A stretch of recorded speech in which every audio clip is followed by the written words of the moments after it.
Kita dulu tuh sejak menggugat itu tidak pernah kepikiran. Kita sebenarnya ragu, kenapa? Ketika Presiden mengklarifikasi selesai, kami juga cabutnya, kenapa? Karena ada keyakinan Presiden punya ijazah asli, ya ngapain kita terusin gitu loh. Ya.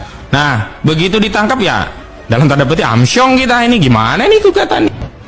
Kalau kita lanjutkan masuk ke pokok perkara kan kalah. Kalau kalah di situ kan nggak bisa gugat ulang, paling hanya bisa banding dan kasasi. Tapi kalau banding dan kasasi dengan status memang bukti tak ada, berat. Dengan status memang bukti tak ada, berat. Akhirnya terkuak apa yang membuat Khosinuddin mencabut laporannya.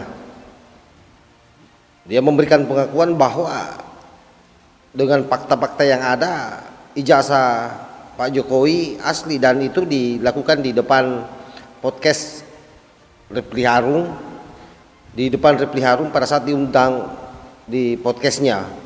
Sesaat setelah dia melakukan press konferensi pencabutan laporan di pengadilan soal kasus ijazah palsu. Nah, seharusnya lebih dari awal Khosinuddin ini menyadari dan tidak keluar-keluar di media sosial memberikan framing-framing yang memberikan sinyalemen yang kuat bahwa Pak Jokowi memiliki ijazah palsu. Padahal dalam pengakuan tadi sangat jelas bahwa dari awal dia ragu sebenarnya. Yang waras tidak boleh mengalah terhadap mereka para pencoleng-pencoleng agama yang menjadikan agama sebagai alat politik.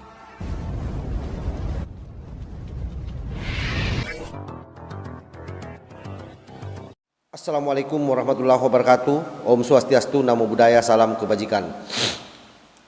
Sahabat-sahabatku semua, saya kira video tadi jelas bagaimana Khosinuddin, mantan aktivis HTI, ormas terlarang yang sudah dibukukan di negara kita, ketika diundang di podcastnya Refli Harun, sangat jelas bagaimana dia sesungguhnya dari awal sudah 50-50 antara percaya dan tidak. Bahkan dalam pengakuannya dia akan meminta Bambang Tri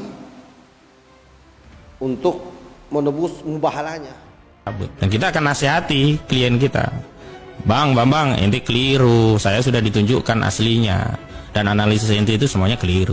Mubahalanya bahaya, bayar kefarat sumpahnya 3 hari paling enggak. Dan tentu ini sangat merugikan Bambang Tri.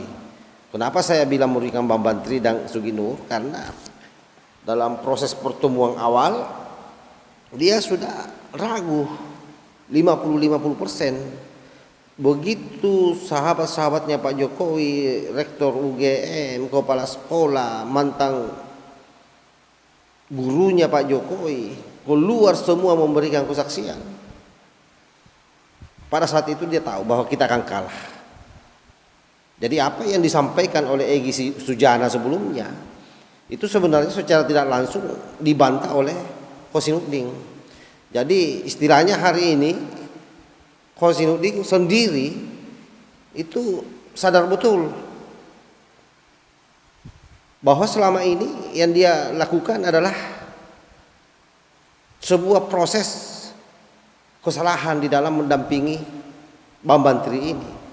Yang kita sesalkan, kenapa nanti kedua orang ini di dalam penjara baru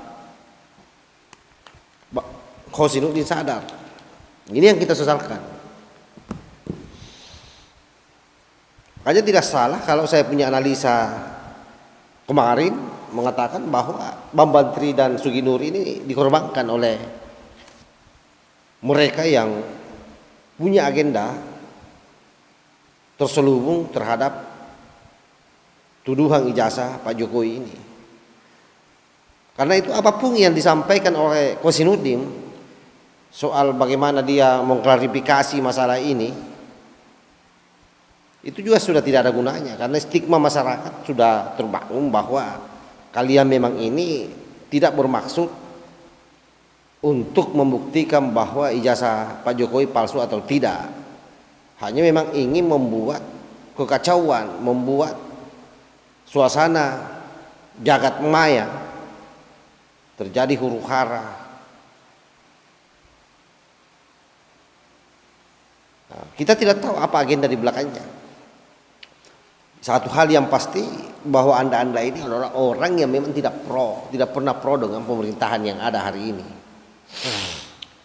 Dan kita bersyukur bahwa pengakuanmu ini memberikan kekuatan bagi semuanya, terutama kita-kita yang memang dari awal yakin bahwa Pak Jokowi ini adalah sosok pemimpin yang hebat, sosok pemimpin yang betul-betul memperhatikan rakyatnya. Kalian saja yang selalu merasa tidak mendapatkan keadilan. Itu karena memang cita-cita kalian bukan soal kesejahteraan dan seterusnya, tapi bagaimana mengganti ideologi negara. Dan itu yang menjadi orientasi akhir kalian. Kita tahu itu. Saya putar-putar terus-menerus podcastmu bersama dengan Refli Harun. Luar biasa. Saya tidak tahu bagaimana kalau misalnya Bambang Tri dan Gus Nur ini menonton ini. Mungkin dia akan mengamuk dan merasa dikorbankan oleh kalian. Jelas-jelas pengakuanmu tadi bahwa 50% saya sudah tidak percaya sebenarnya. Ditambah ketika ditangkap dan muncul sahabat-sahabat Pak Jokowi, muncul Rektor UGM, muncul guru Pak Jokowi, memberikan kesaksian dan bahkan membuat reuni bersama sahabat-sahabatnya. Di situ kamu sudah yakin sebenarnya bahwa ijazah Pak Jokowi asli. Tetapi yang saya herankan saat itu, kalian semua masih ngotot mengatakan bahwa ijazah Pak Jokowi palsu, dan Anda meminta Pak Jokowi untuk datang di persidangan membawa ijazahnya, padahal Anda sudah yakin saat itu sesuai dengan pengakuanmu yang tadi ini. Ya, sudahlah. Yang jelas rakyat sudah tahu siapa yang benar dan siapa yang sesat. Lahul muwafiq ila aqwamit thariq. Wassalamualaikum warahmatullahi wabarakatuh. NKRI harga mati. Salam Nusantara. Yang waras tidak boleh mengalah terhadap mereka para pencoleng-pencoleng agama yang menjadikan agama sebagai alat politik.